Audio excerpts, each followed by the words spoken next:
My name is Rachel Martinez, and I'm standing in the marble-floored lobby of Peterson Associates, clutching a crumpled bank statement that's about to change everything. The numbers on this single piece of paper prove what I've suspected for months. My sister Sofia didn't just take my inheritance, she stole it. And the amount is so staggering that even now, 3 days after discovering it, I can barely comprehend the depth of her betrayal. But I'm getting ahead of myself. Before we jump back in, tell us where you're tuning in from, and if this story touches you, make sure you're subscribed, because tomorrow, I've saved something extra special for you. Growing up in Phoenix, Arizona, our family looked picture perfect from the outside. Our ranch-style home sat on 2 acres in Paradise Valley, complete with a swimming pool, tennis court, and my father's prized rose garden that he tended every evening after work. Miguel Martinez had built his construction empire from nothing, starting with a single pickup truck and determination that would make him one of the most successful contractors in the Southwest. My mother Carmen had been his partner in every sense, handling the books and client relations while raising Sofia and me. From birth, the dynamic in our household was clear. Sofia, who arrived 3 years after me when I was a confused preschooler, wondering why everyone suddenly cared less about my finger paintings, was the undisputed princess. Where I had inherited our father's stocky build and serious demeanor, Sofia emerged as a delicate beauty with our mother's graceful features and an innate ability to make everyone around her feel like they were the most important person in the world when she wanted something from them. The pattern established itself early and never wavered.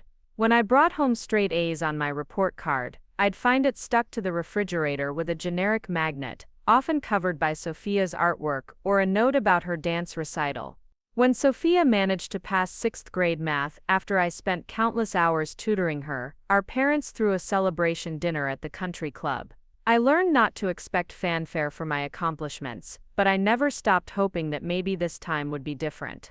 High school crystallized the roles we'd been assigned. I threw myself into academics, debate team, and volunteer work at the local animal shelter, building a resume that would eventually earn me a full scholarship to Arizona State University.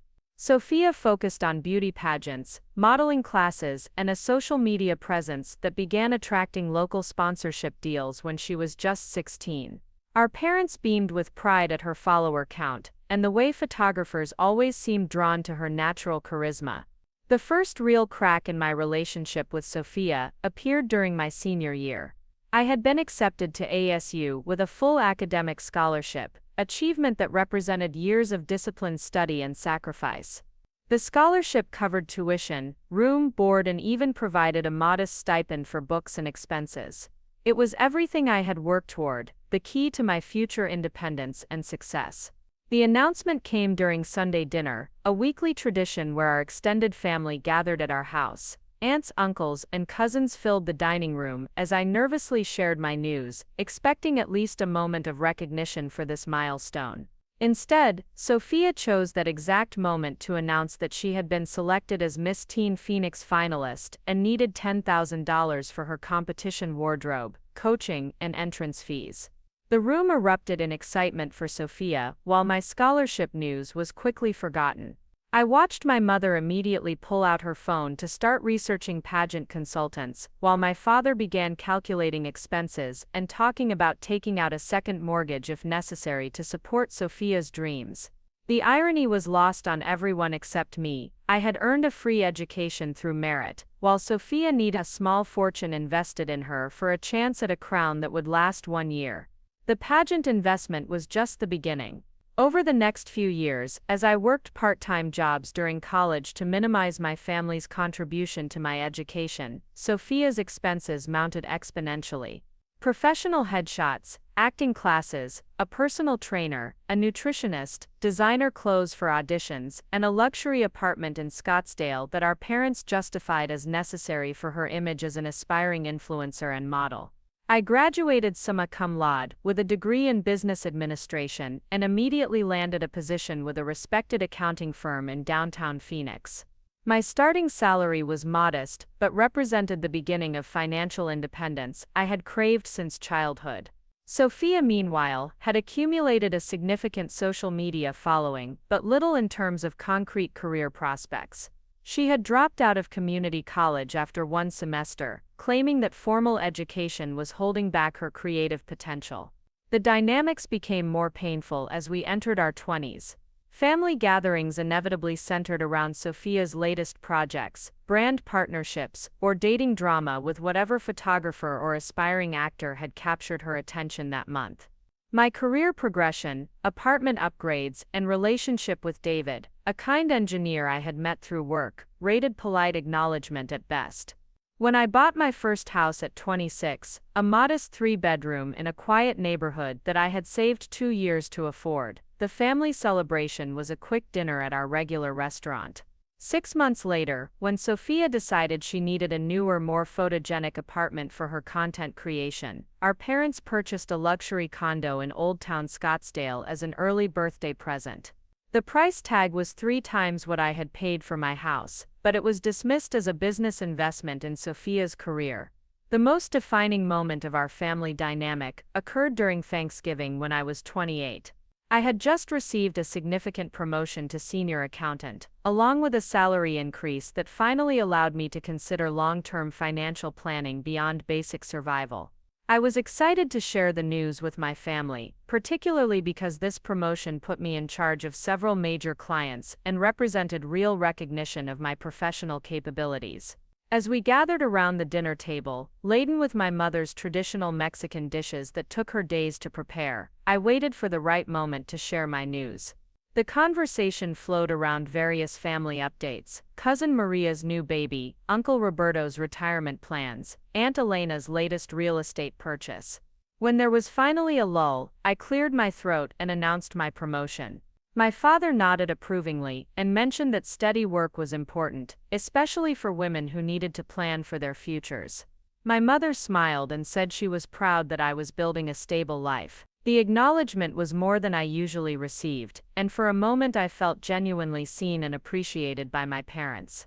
Then Sofia, who had been unusually quiet throughout dinner, suddenly burst into tears. Not the delicate, photogenic tears she could summon for her social media posts, but genuine wrenching sobs that immediately drew everyone's attention.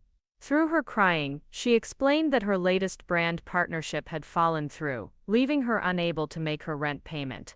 The collaboration was supposed to be worth $50,000 over 6 months, but the company had decided to go in a different direction with their marketing campaign.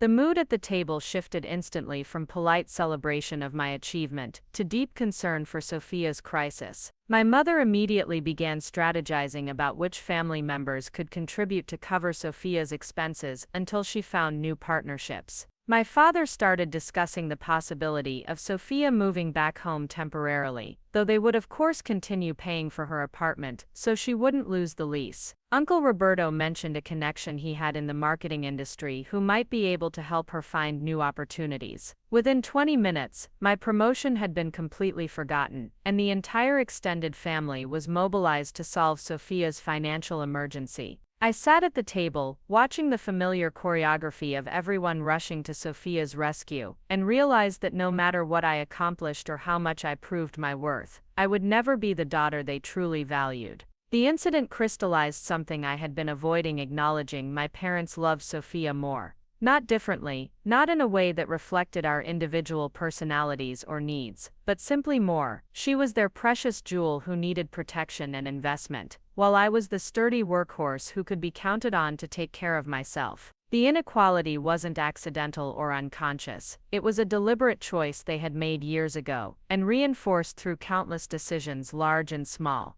After that Thanksgiving, I began pulling back from family events. I stopped calling with updates about my life, stopped inviting them to celebrations, stopped expecting recognition for my achievements. When I got engaged to David 6 months later, I planned a small ceremony and told my family about it a week before the wedding. My mother was hurt that I hadn't included her in the planning, but I knew from experience that any event I organized would somehow become about Sofia's needs or problems. The wedding itself was beautiful and intimate, exactly what David and I wanted. My parents attended and went through the motions of celebration, but I could see they were uncomfortable with being guests at an event they hadn't controlled or financed. Sofia came with her latest boyfriend, a wannabe musician who spent the reception trying to network with our guests, and she posted extensively on social media about being a bridesmaid in a fairy tale wedding, complete with professional quality photos she had arranged with her own photographer. 2 months after my wedding, Sofia announced her engagement to Marcus, a trust fund kid whose father owned a chain of successful restaurants throughout Arizona.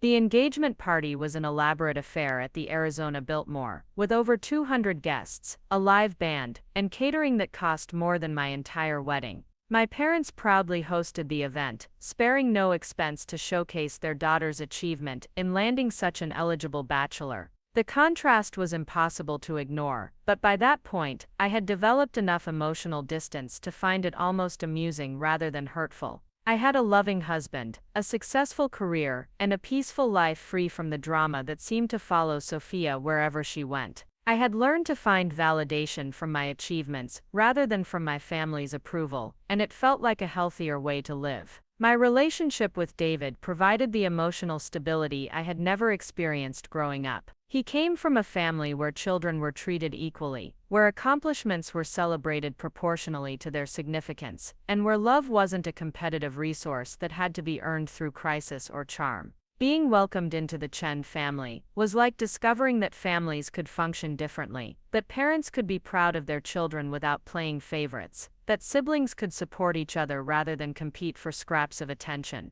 David's parents, Helen and James, included me in their family traditions with genuine warmth. Helen, a retired librarian, loved hearing about my work and would ask detailed questions about my clients and career goals. James, an electrical engineer, enjoyed discussing technical aspects of business operations and often sought my advice on financial planning decisions. They remembered my birthday without prompting, asked about my interests beyond work, and treated me like a valued family member rather than an accessory to their son's life. The contrast with my own family became even more stark as Sofia's wedding planning consumed the next 18 months. Every family conversation revolved around venue selections, dress fittings, catering choices, and guest list dramas. My parents remortgaged their house to pay for the elaborate celebration Sofia demanded, justifying the expense as a once-in-a-lifetime investment in their daughter's happiness. The wedding cost more than many people earn in several years, but Sofia had convinced them that anything less would be embarrassing given Marcus's family's social status.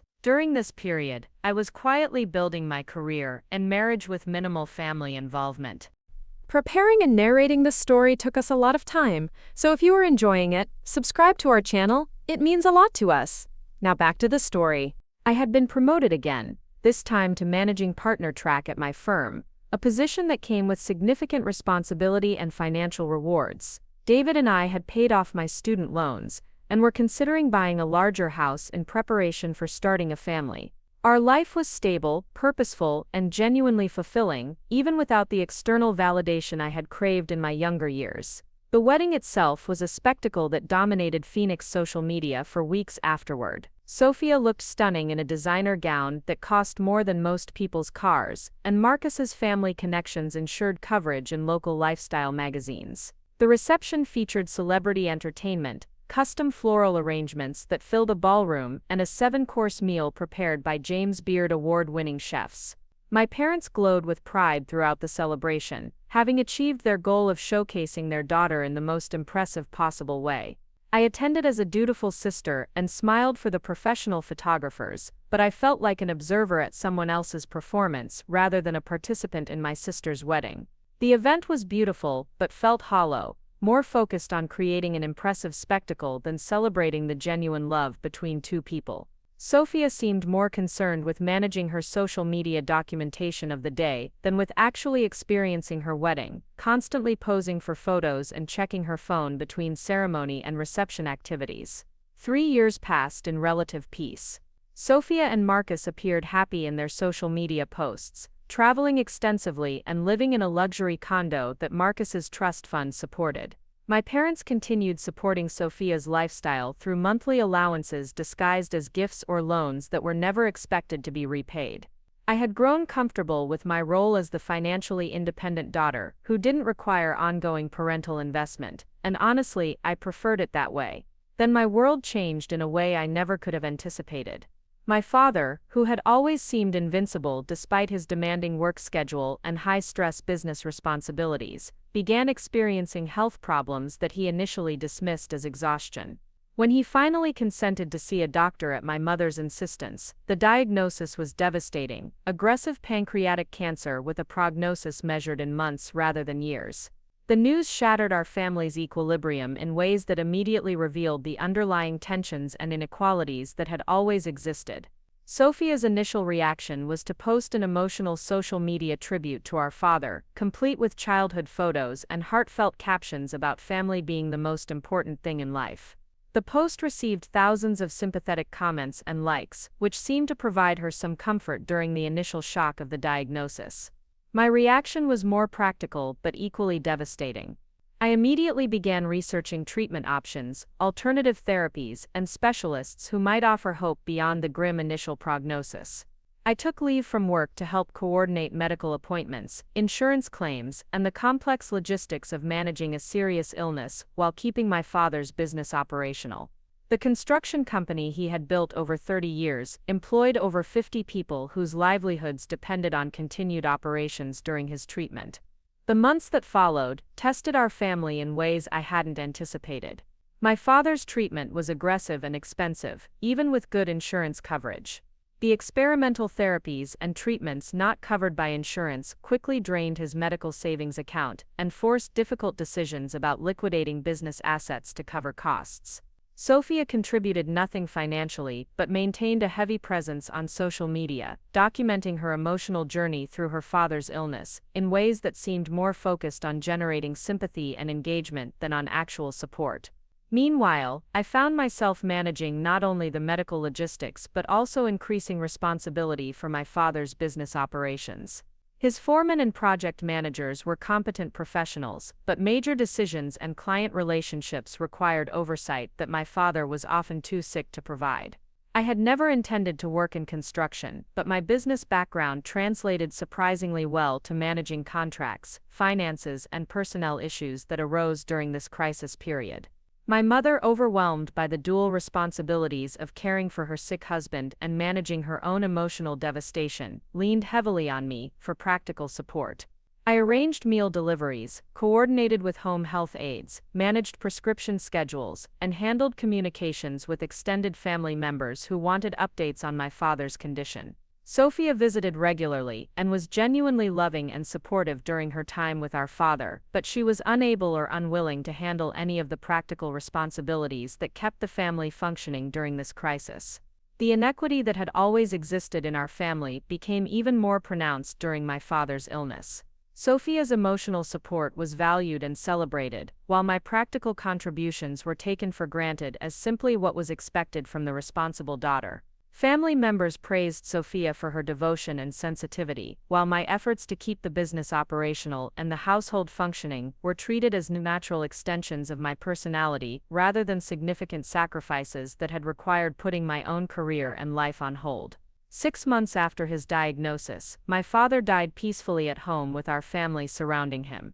The grief was overwhelming and complicated by the exhaustion of the previous months and the uncertainty about what would happen to the business and family finances. Sofia was devastated by the loss and struggled with genuine depression that required professional support and medication. I was also grieving but found myself immediately thrust into the role of handling funeral arrangements, business transitions, and estate planning, in addition to supporting my mother through her own overwhelming loss. The reading of the will took place 2 weeks after the funeral, once Sofia had recovered enough to participate in legal proceedings. My father had been meticulous about estate planning, working with attorneys to ensure that his wishes were clearly documented and legally sound. I expected the will to reflect the same inequalities that had characterized our family relationships throughout our lives, with Sofia receiving more valuable assets due to her perceived greater need for financial support. Instead, I was shocked to discover that my father had structured his estate more equitably than I had anticipated. The construction business, which represented the majority of his wealth, was left to me in recognition of my business background and the work I had done keeping it operational during his illness. Sofia inherited the family home and a substantial cash inheritance from life insurance policies and investment accounts. Both inheritances were valuable, but mine came with the responsibility of maintaining 50 jobs and continuing the business legacy my father had spent his lifetime building. The will also included specific provisions that demonstrated my father's awareness of our different financial personalities and needs. My inheritance was structured to support business operations and long-term stability, while Sofia's was designed to provide immediate financial security without requiring business management responsibilities she was neither trained for nor interested in assuming. It felt like the first time my father had truly seen and acknowledged our different strengths and life paths. Sofia initially seemed satisfied with the arrangement and expressed gratitude for the financial security the inheritance provided. She and Marcus were planning to renovate the family home and use it as their primary residence, which seemed like a positive way to maintain family connections while starting their own married life in familiar surroundings. I was relieved that the estate settlement had proceeded without the family drama that often accompanies significant inheritances. For the first few months after the estate was settled, everything proceeded smoothly. I threw myself into learning the construction business more deeply, working closely with my father's longtime employees to honor existing contracts and develop new client relationships. The work was challenging but rewarding in ways I hadn't expected, combining my financial skills with project management and client relations in an industry I was growing to appreciate and understand. Sofia seemed content with her inheritance and began the extensive renovation project she had envisioned for the family home. She documented the process extensively on social media, showcasing designer selections and architectural changes that would transform the house into a showcase property suitable for her lifestyle and Marcus's social expectations. The renovation budget appeared substantial, but I assumed it was being funded through her cash inheritance and Marcus's trust fund resources. My mother, meanwhile, was adjusting to widowhood with the support of both daughters and the financial security my father's planning had provided for her future. She had moved into a comfortable senior living community where she could maintain her independence while having access to healthcare and social activities that helped her rebuild her life after 45 years of marriage. The transition was difficult emotionally, but seemed to be proceeding as well as could be expected under the circumstances. 8 months after my father's death, I received a phone call that would change everything I thought I understood about my family and my inheritance. Marcus called me on a Tuesday afternoon, his voice strained and formal in a way that immediately put me on alert. He asked if we could meet privately to discuss some financial matters related to Sofia's inheritance, suggesting that there had been some complications that required family discussion and resolution. We met at a coffee shop near my office, and Marcus looked haggard in a way that was completely unlike his usually polished appearance. He explained that Sofia had been spending money at an unsustainable rate, not just on the house renovation but on lifestyle expenses, shopping, travel, and investments in various business ventures that had failed to generate returns. The cash inheritance that should have lasted for decades, with reasonable spending, had been depleted in less than a year.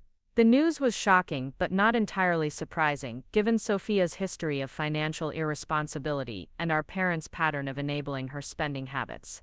What Marcus told me next, however, left me stunned and struggling to comprehend the magnitude of my sister's betrayal. Sofia hadn't just overspent her own inheritance, she had somehow gained access to mine and had been systematically draining the business accounts and assets that my father had left specifically for me to manage. Marcus explained that Sofia had been forging documents, manipulating bank representatives, and exploiting her position as my father's daughter to convince financial institutions that she had authority to access accounts and assets that legally belonged to me. She had used our shared last name and detailed knowledge of family financial information to present herself as an authorized representative with legitimate reasons for accessing funds and transferring assets. The scope of the theft was breathtaking. Sofia had liquidated investment accounts, borrowed against business assets, sold equipment and property, and transferred hundreds of thousands of dollars from accounts that were designated for business operations and employee payroll. She had been careful to cover her tracks initially, creating a complex web of transactions that made the theft difficult to detect until the cumulative impact became impossible to ignore. Marcus had discovered the theft accidentally, while trying to understand why their personal accounts were running low despite what should have been substantial ongoing resources from Sofia's inheritance. When he started investigating their financial situation, he realized that Sofia had been funding their lifestyle, not just through her legitimate inheritance, but through systematic theft of assets that belonged to me and the business I was trying to maintain. The conversation with Marcus was surreal and devastating, like learning that someone you thought you knew had been living a completely different life in secret. He was genuinely remorseful and claimed that he had no knowledge of Sofia's illegal activities until very recently. He had assumed that her spending was being funded through legitimate inheritance resources and her parents' ongoing financial support, which had been the pattern throughout their relationship.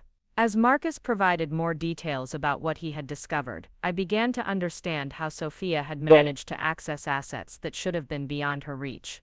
She had exploited every personal detail she knew about our family's financial history, used documents and information she had gathered during our father's illness, and manipulated her natural charm and family connections to convince people to give her access to accounts and assets that didn't belong to her. The theft had been sophisticated and systematic, suggesting that Sofia had been planning and executing this strategy for months while maintaining the facade of grieving daughter and responsible heir. She had attended business meetings with me, listened to conversations about financial planning and asset management, and used that information to develop strategies for accessing and liquidating assets without detection. The most painful aspect of Marcus's revelations was realizing that Sofia had been stealing from me while I was working to preserve our father's legacy and provide employment security for the people who depended on the business. Every month that I had struggled to meet payroll, manage contracts, and maintain operations, she had been draining the resources that were supposed to ensure the business's sustainability and growth. Marcus concluded our conversation by explaining that he was prepared to cooperate fully with whatever legal action I chose to pursue, but he wanted me to understand their marriage was effectively over as a result of these discoveries. He had consulted with his own attorney and was proceeding with divorce proceedings, both to protect himself legally and because he could no longer trust someone capable of such systematic deception and theft. After Marcus left, I sat in my car in the parking lot for nearly an hour, trying to process what I had learned and figure out my next steps. The betrayal felt overwhelming not just because of the financial impact, but because it represented such a fundamental violation of family trust and loyalty. Sofia hadn't just stolen money, she had stolen my father's legacy, threatened the livelihoods of his employees, and destroyed any possibility of maintaining family relationships built on trust and mutual respect. The practical implications were staggering. I needed to immediately secure all remaining assets, assess the full extent of the theft, and determine whether the business could survive the financial damage Sofia had inflicted.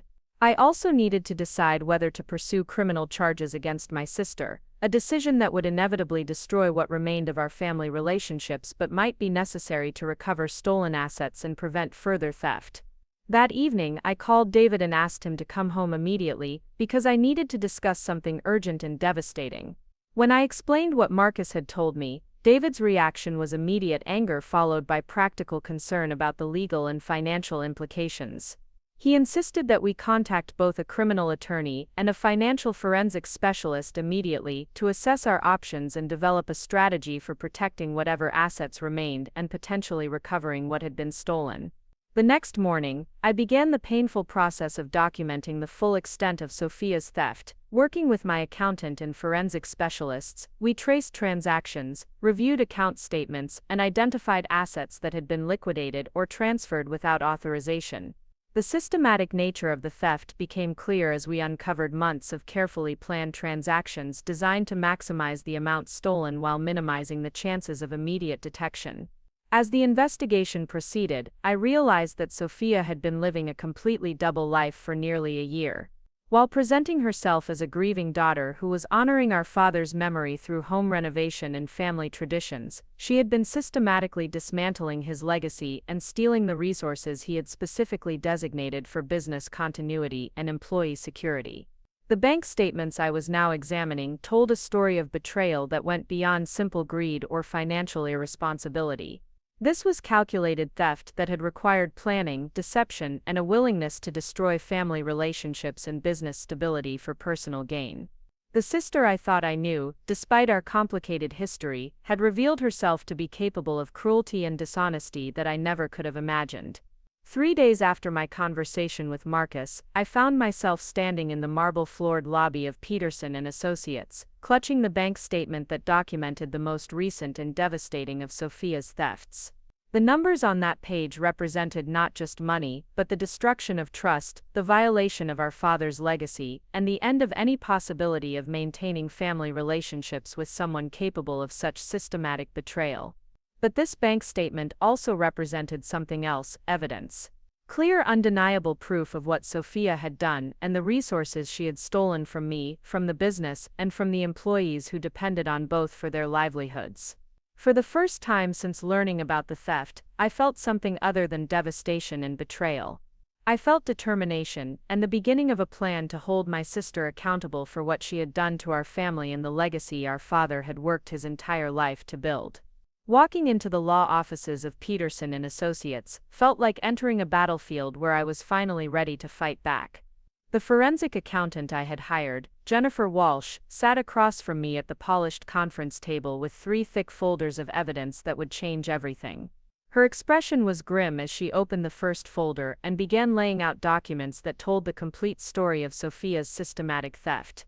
The numbers were even worse than I had initially understood. Over the course of 11 months, Sofia had stolen nearly $800,000 from accounts, investments, and assets that legally belonged to me and the construction business. She had liquidated my father's vintage car collection, sold construction equipment that crews needed for ongoing projects, and even borrowed against the business property using forged documents that gave her power of attorney she never legally possessed.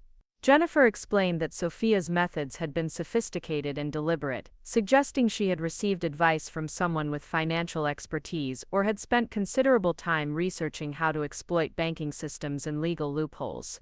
She had created fake business partnerships, established shell companies, and manipulated investment advisors by claiming family emergencies that required immediate liquidation of assets for medical expenses or business crises.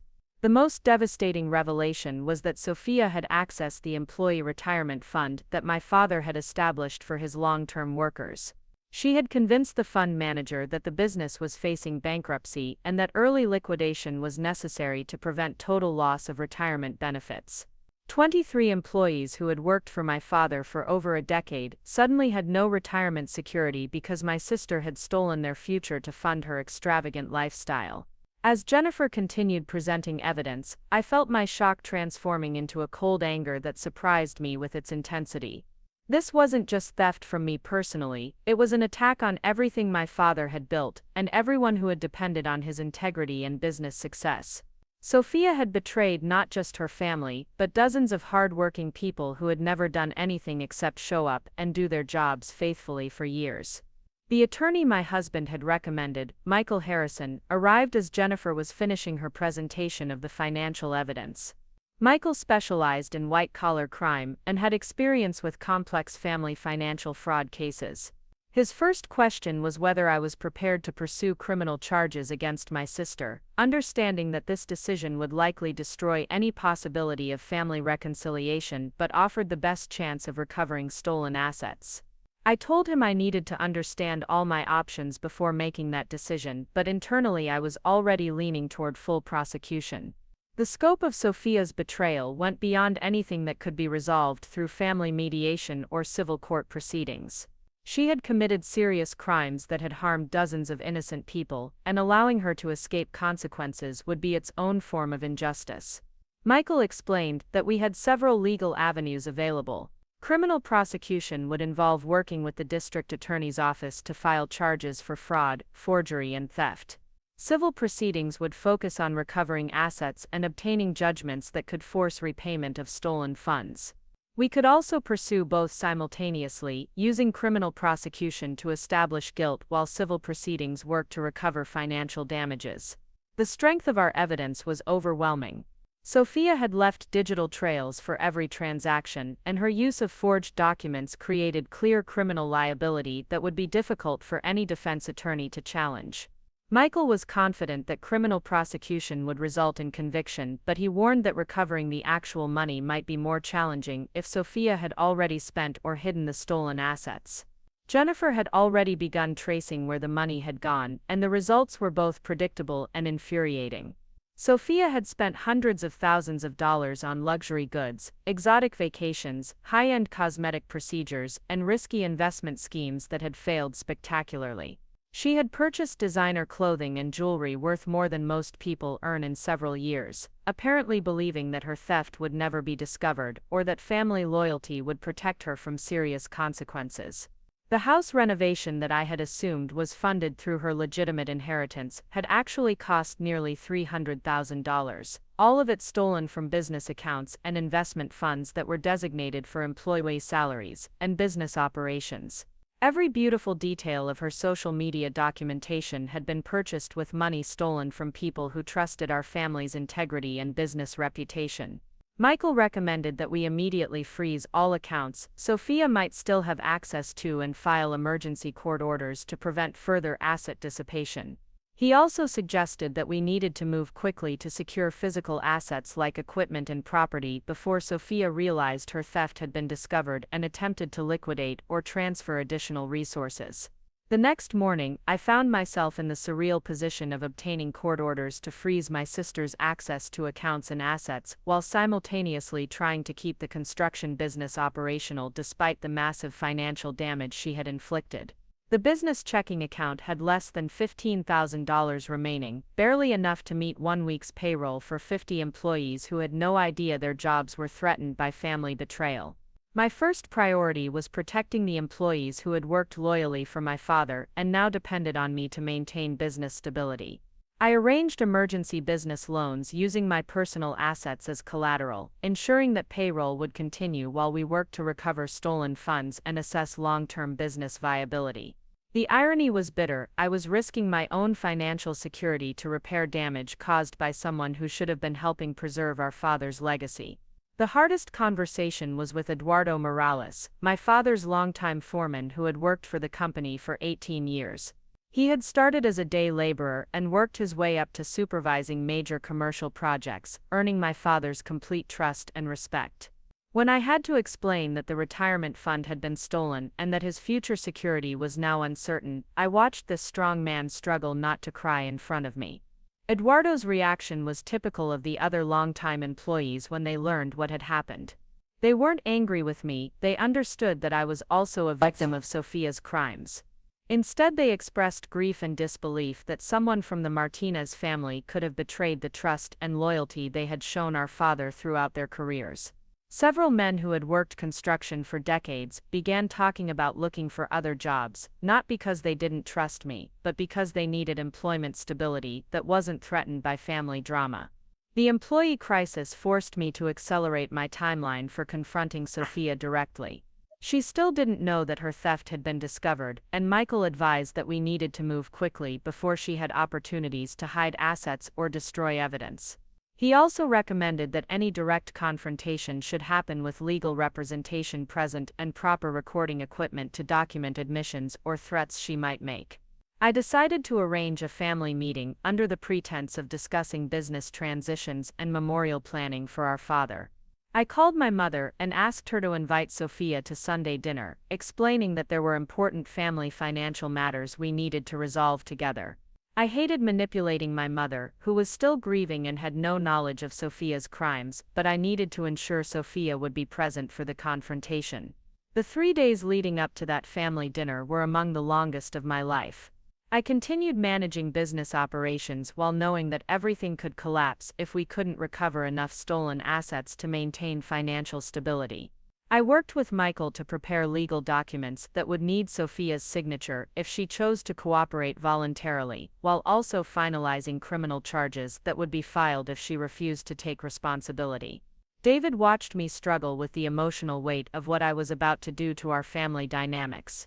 He reminded me repeatedly that Sofia had created this situation through her own choices, and that protecting innocent employees and preserving our father's legacy was more important than maintaining family relationships built on deception and theft. Intellectually, I knew he was right, but emotionally I was dreading the moment when I would have to destroy my mother's peace and confront my sister with evidence of her systematic betrayal. Sunday arrived gray and rainy, matching my mood as I drove to my mother's apartment with a briefcase full of evidence that would change everything about our family relationships. Michael followed in his own car, along with a court reporter who would document whatever happened during the confrontation. I had arranged for David to wait outside, in case the situation became confrontational and we needed additional support or witnesses. My mother greeted me with her usual warmth, excited about having both daughters together for dinner, and pleased that I was making an effort to maintain family traditions, despite the challenges of managing the business alone. She had prepared my father's favorite meal and set the dining table with the good china, clearly hoping that this gathering would help our family heal from the grief and stress of the previous months. Sofia arrived fashionably late, as always, looking stunning in designer clothes that I now knew had been purchased with stolen money. She greeted me with air kisses and immediately began showing photos from her latest vacation to Europe, a 2-week luxury trip that had cost more than most of the construction workers made in an entire year. Her casual display of wealth that she had no legitimate way to afford made my anger burn hotter, but I maintained my composure and waited for the right moment. Throughout dinner, Sofia chatted about her renovation projects, her social media partnerships, and her plans for redecorating the family home with custom furniture and artwork. She mentioned casually that Marcus had been stressed about work lately and that they were considering marriage counseling to work through some communication issues. I realized she still had no idea that Marcus had discovered her theft and was already proceeding with divorce proceedings.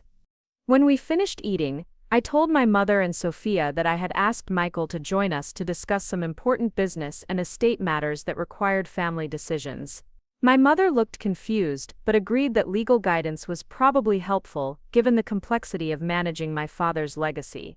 Sofia appeared slightly nervous, but maintained her confident demeanor as Michael entered with his briefcase and recording equipment.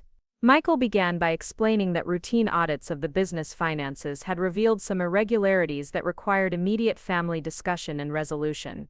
He opened his briefcase and removed the folders of evidence, placing them on the dining table where Sofia could see bank statements and transaction records with her name and signature clearly visible on dozens of documents. The color drained from Sofia's face as she recognized what she was looking at, but she quickly attempted to maintain her innocent facade. She asked what kind of irregularities we were talking about and suggested that perhaps there had been some confusion about authorization and family business arrangements. Her voice was steady, but I could see her calculating how much we knew and what her best defense strategy might be. Michael methodically presented evidence of the major thefts, starting with the liquidation of investment accounts and progressing through equipment sales, property loans, and finally the theft of employee retirement funds. With each revelation, Sofia's expressions shifted from confusion to defiance to barely controlled panic as she realized the scope of evidence we had accumulated against her. My mother sat in stunned silence as the evidence mounted, occasionally looking at Sofia with expressions of disbelief and growing horror. When Michael explained that the employee retirement fund had been stolen, my mother gasped and covered her mouth with her hands. She understood immediately that this wasn't just family financial drama, but a betrayal that had harmed dozens of innocent people who had trusted our family. When Michael finished presenting the evidence, he asked Sofia directly if she wanted to explain how her name and signature appeared on so many unauthorized transactions involving assets that legally belonged to me and the business. The question hung in the air for several long seconds, while Sofia stared at the documents, apparently trying to decide whether denial was still a viable strategy. Finally, Sofia looked up with tears in her eyes and attempted one last manipulation. She explained that she had been desperate because Marcus's family was pressuring them about lifestyle expectations and she had panicked about not having enough money to maintain appearances. She claimed that she had always intended to repay everything but had gotten in over her head with investments that were supposed to generate quick returns. The explanation was classic Sofia, accepting minimal responsibility while portraying herself as the victim of circumstances beyond her control. She insisted that she had never meant to hurt anyone and that she had been trying to find ways to return the money without anyone finding out about her mistakes. She begged for a chance to make things right without involving lawyers or criminal charges that would destroy her reputation and future prospects. Michael responded by explaining that Sofia had committed serious felonies that had caused hundreds of thousands of dollars in damages to multiple victims. The theft wasn't a desperate mistake, but a systematic criminal enterprise that had required months of planning and deliberate deception. He informed her that criminal charges had already been prepared and would be filed within 24 hours unless she agreed to cooperate fully with asset recovery and accepted responsibility for her crimes. Sofia immediately turned to our mother, seeking the protection and support that had always been available when she faced consequences for her behavior. She cried that she needed help, not criminal prosecution, and that families should support each other through difficult times rather than destroying each other over money problems that could be resolved privately. For the first time in my life, I watched my mother fail to immediately come to Sofia's rescue. She sat quietly for several minutes, processing what she had learned about the scope of Sofia's betrayal and the impact on innocent employees who had trusted our family. When she finally spoke, her voice was quiet but firm as she told Sofia that stealing from workers' retirement funds was unforgivable and that she could not support protecting someone who had caused such harm to people who had been loyal to our father. The moment felt like a seismic shift in our family dynamics. Sofia stared at our mother in shock, apparently unable to process that her usual sources of protection and enablement were no longer available. She turned to me with a mixture of anger and desperation, demanding to know what I wanted from her and accusing me of always being jealous enough to destroy her over money that wouldn't matter to someone with a successful career. I told Sofia that I wanted full confession and cooperation with criminal prosecution, complete financial accounting of where every stolen dollar had gone, and her agreement to liquidate all assets purchased with stolen money to begin repaying victims. I also wanted her to personally apologize to every employee whose retirement security she had destroyed and to accept responsibility publicly for the harm she had caused to our father's reputation and business legacy. Sofia's response revealed the depth of her narcissism and sense of entitlement. She accused me of being vindictive and cruel, insisting that I was using this situation to get revenge for childhood grievances and family dynamics that had nothing to do with current financial problems. She claimed that I was willing to destroy our family and her future over money that I could easily replace through business success and insurance claims. The conversation was recorded, and Sofia's complete lack of remorse or genuine accountability sealed her fate in terms of criminal prosecution.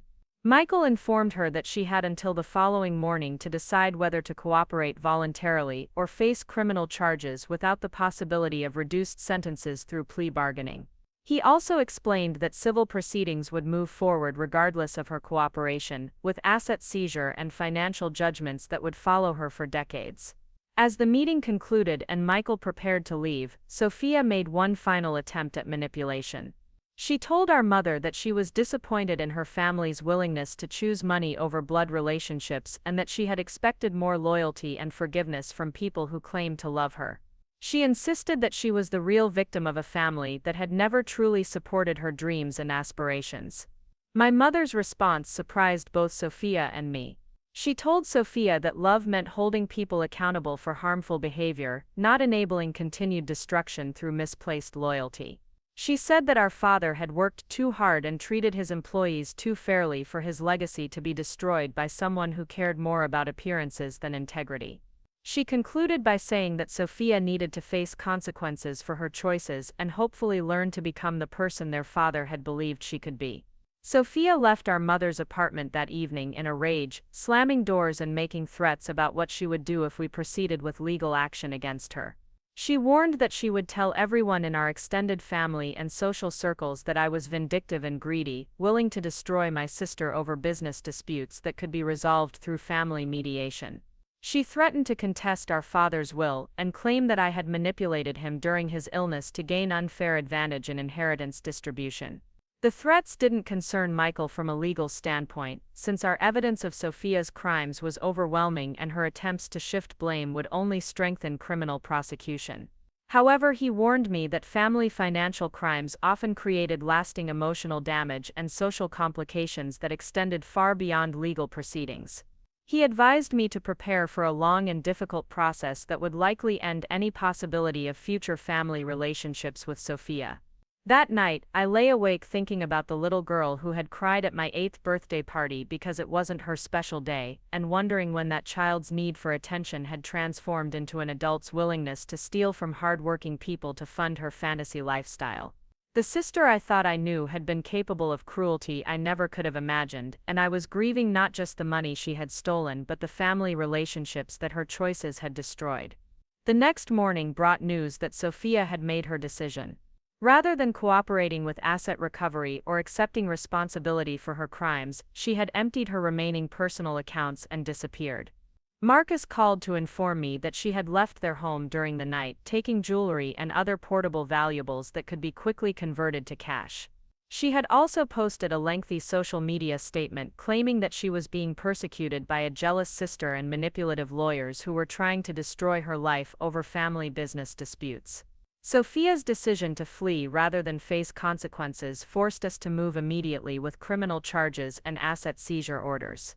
Michael worked with law enforcement to issue warrants and freeze accounts, while I faced the reality that recovering stolen assets would now be much more difficult and time-consuming. The construction business would need to survive on emergency loans and reduced operations while we pursued legal remedies that might take years to resolve. The employees took the news of Sofia's disappearance with resignation rather than surprise. Several of the longtime workers told me that they had never trusted her, remembering incidents over the years where she had shown disrespect for the people who worked for our father. Eduardo Morales spoke for many when he said that they would rather work for someone they could trust, even in difficult financial circumstances, than have their jobs dependent on someone who had proven herself capable of stealing their retirement security. 3 weeks after Sofia disappeared, I received a call from Detective Lisa Rodriguez with the Phoenix Police Department. Sofia had been arrested in Las Vegas, attempting to use forged identification to access accounts at a casino where she had been gambling with what appeared to be the last of the money she had stolen from the business and employee retirement funds. The arrest provided some satisfaction but also confirmed my worst fears about Sofia's character and priorities. Even facing criminal charges and family destruction, she had chosen to continue the same reckless behavior that had created the crisis, gambling away money that belonged to people who had worked decades to earn their retirement security. She had shown no remorse, no recognition of harm caused, and no willingness to take responsibility for the consequences of her choices. Detective Rodriguez explained that Sofia was fighting extradition back to Arizona and had hired an expensive criminal defense attorney who was arguing that the charges were the result of family business disputes rather than actual criminal behavior. The attorney was also claiming that Sofia was the victim of financial abuse and manipulation by family members who had unfairly excluded her from business operations and inheritance distributions. The legal strategy wasn't surprising, but it confirmed that Sofia intended to continue the same pattern of manipulation and victim playing that had characterized her response to consequences throughout her life. She would apparently rather face years of criminal prosecution and public shame than accept responsibility and work to make amends for the harm she had caused to our family and father's employees. As I stood in Michael's office reviewing the latest legal developments, I realized that holding Sofia accountable was no longer just about recovering stolen money or protecting the business my father had built. It had become about establishing that actions have consequences, that privilege and charm cannot excuse serious harm to innocent people, and that family loyalty has limits when it enables continued destructive behavior. The bank statement I was holding showed the most recent transaction Sofia had attempted before her arrest, a $50,000 withdrawal from an employee retirement account made just hours before police took her into custody. She had been stealing until the very last moment, apparently believing that she could continue taking money that didn't belong to her without ever facing meaningful consequences.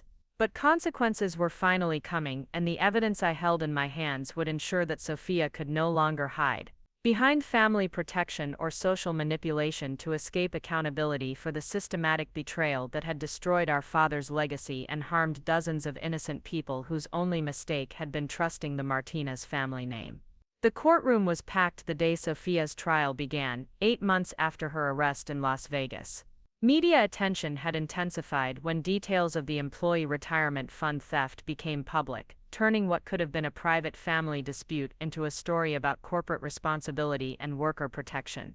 Local news stations had interviewed several of my father's longtime employees, and their testimonies about losing retirement security had generated public sympathy and outrage. Sofia entered the courthouse in handcuffs, looking dramatically different from the polished social media influencer she had been just months earlier.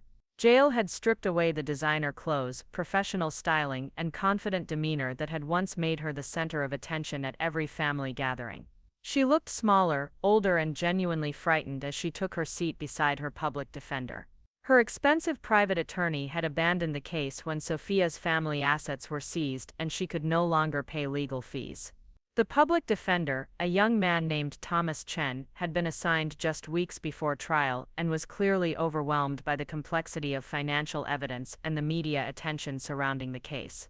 The prosecution, led by District Attorney Sarah Morrison, presented a methodical case that traced every stolen transaction from initial planning through final arrest.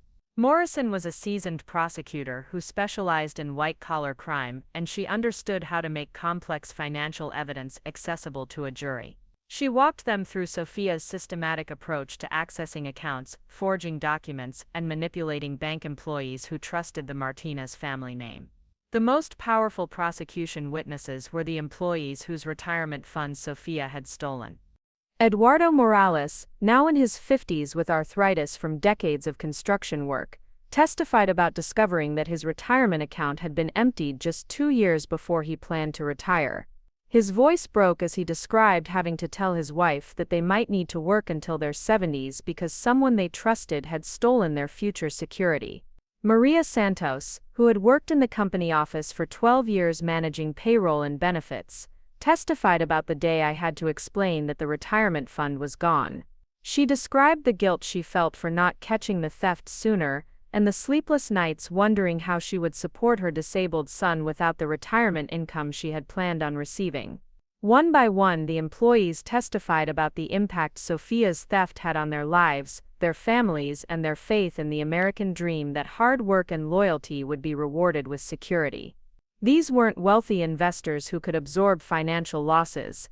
These were working families who had trusted our father with their futures and had that trust betrayed by his own daughter.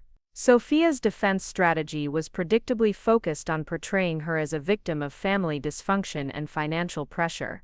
Thomas Chen argued that Sofia had been excluded from family business decisions and had acted out of desperation when she realized she couldn't maintain the lifestyle her family had trained her to expect. He suggested that the theft was really a family inheritance dispute that had been criminalized by vindictive relatives. The defense called character witnesses who described Sofia as generous, caring, and simply overwhelmed by circumstances beyond her control. Her former friends testified about the pressure she felt to maintain appearances and the depression she experienced after our father's death. Several witnesses suggested that I had manipulated the legal system to punish Sofia for childhood family dynamics rather than actual criminal behavior. When Sofia took the stand in her own defense, she presented a version of events that painted her as the victim of a lifetime of emotional abuse and financial manipulation. She claimed that our parents had trained her to be dependent on family money while simultaneously excluding her from business knowledge that would have allowed her to support herself independently. She insisted that her actions were motivated by panic and desperation rather than greed or malice. Sofia's testimony was emotionally compelling but factually weak. Under cross-examination, District Attorney Morrison systematically dismantled Sofia's victim narrative by presenting evidence of the sophisticated planning required to execute her thefts. The prosecution showed that Sofia had researched banking regulations, studied business documents, and spent months developing strategies to access accounts that didn't belong to her. The most damaging moment came when Morrison presented evidence of Sofia's gambling activities during the weeks before her arrest. Bank records showed that Sofia had gambled away over $60,000 in employee retirement funds at Las Vegas casinos, money that represented decades of contributions from workers who earned less in a year than Sofia had lost in a single weekend. Morrison asked Sofia directly whether she had considered the impact on workers like Eduardo Morales when she decided to gamble with money from their retirement accounts. Sofia's answer revealed the depth of her narcissism and sense of entitlement. She claimed that she had been trying to multiply the money through gambling so she could return more than she had taken, as if risking other people's retirement security was a noble gesture rather than additional theft. The jury deliberated for less than 4 hours before returning guilty verdicts on all counts, multiple felonies including fraud, forgery, theft, and embezzlement. The swift verdict reflected both the strength of the evidence and the jury's reaction to Sofia's complete lack of remorse or genuine accountability throughout the trial. Judge Patricia Williams scheduled sentencing for 2 weeks later, allowing time for victim impact statements and probation reports. During those 2 weeks, I struggled with conflicting emotions about Sofia's conviction. I felt relief that justice had been served and validation that the legal system had recognized the seriousness of her crimes. But I also felt grief for the destruction of family relationships and the waste of potential that Sofia's choices represented. The sentencing hearing was smaller than the trial, with fewer media representatives but more family members and employees present to witness the conclusion of this painful chapter. My mother attended, looking frail and heartbroken as she watched her younger daughter face the consequences of choices that had destroyed our family and harmed innocent people. Before imposing sentence, Judge Williams allowed victim impact statements from several employees whose lives had been affected by Sofia's theft. Eduardo Morales spoke about the stress and health problems he had experienced since learning that his retirement security was gone. Maria Santos described the financial hardship her family faced and the additional years of work required to rebuild what Sofia had stolen. I chose to make a victim impact statement focusing not on personal betrayal but on the broader impact of Sofia's actions on our father's legacy and the community of workers he had spent his lifetime supporting. I spoke about the trust that employees had placed in our family name and how Sofia's choices had violated that trust in ways that extended far beyond financial damage. When it was Sofia's turn to speak, she finally offered what seemed like genuine remorse and accountability.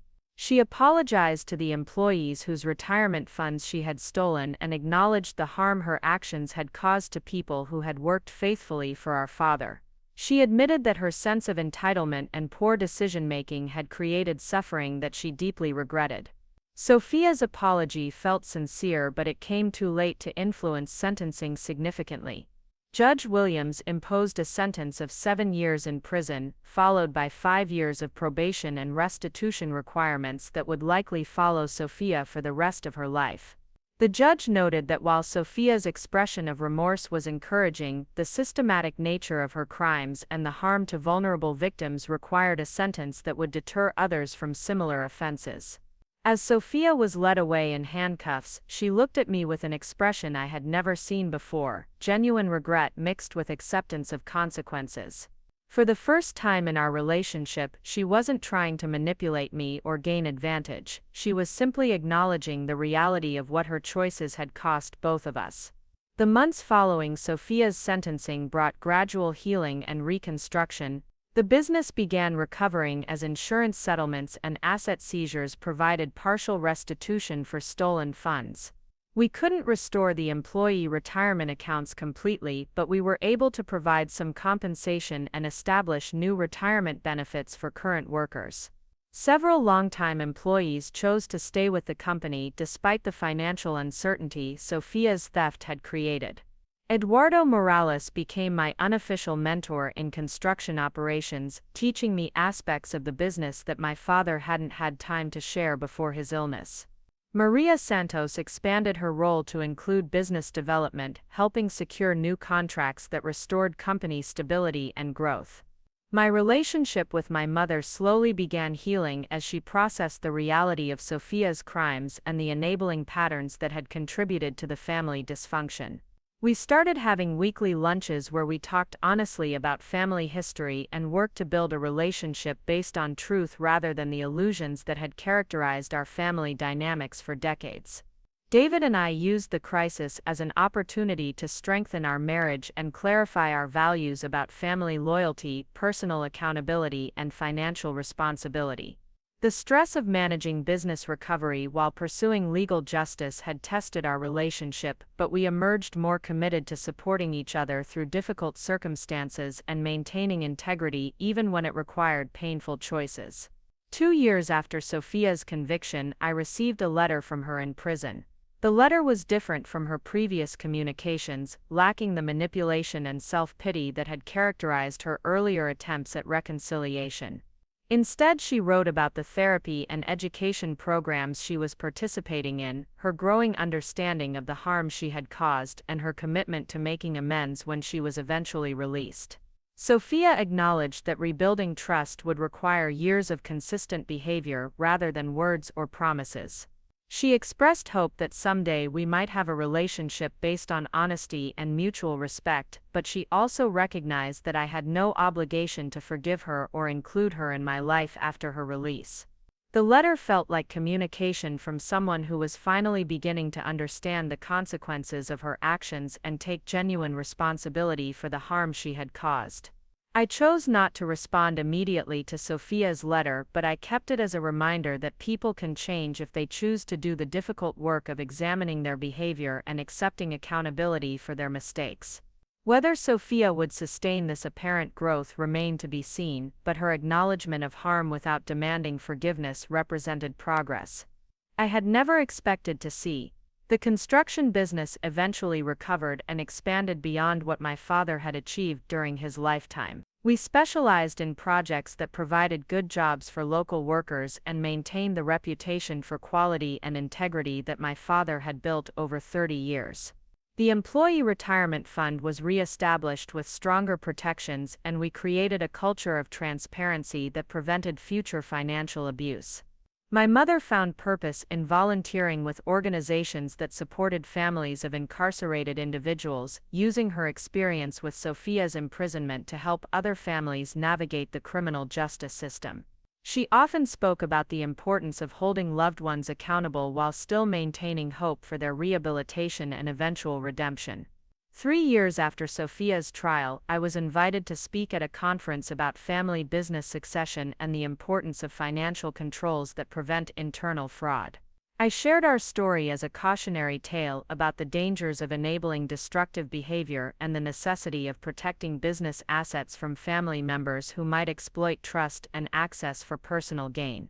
The speaking engagement led to consulting opportunities with other family businesses facing similar challenges. I discovered that our experience, while particularly dramatic, reflected patterns that occurred in many family enterprises where business success was undermined by family dynamics that prioritized loyalty over accountability. Through this work, I met other business owners who had faced betrayal by family members and learned strategies for building systems that protected both business assets and family relationships. The consulting work became a meaningful extension of my father's legacy, helping other families avoid the destruction that unchecked privilege and entitlement could cause. 5 years after Sofia's conviction, as her release date approached, I found myself reflecting on the lessons learned from our family's crisis. The experience had taught me that love without boundaries isn't actually love but enabling that ultimately harms everyone involved. It had shown me that protecting people from consequences doesn't help them grow but instead teaches them that they can harm others without facing accountability. Most importantly, I had learned that family loyalty must have limits when it comes to protecting behavior that harms innocent people. The employees whose retirement security Sofia stole deserved justice more than she deserved protection from consequences. Our father's legacy deserved preservation more than Sofia's reputation deserved protection from the truth about her crimes. The bank statement that had started this journey was now framed in my office, not as a reminder of betrayal but as a symbol of the importance of evidence, truth, and accountability in maintaining integrity.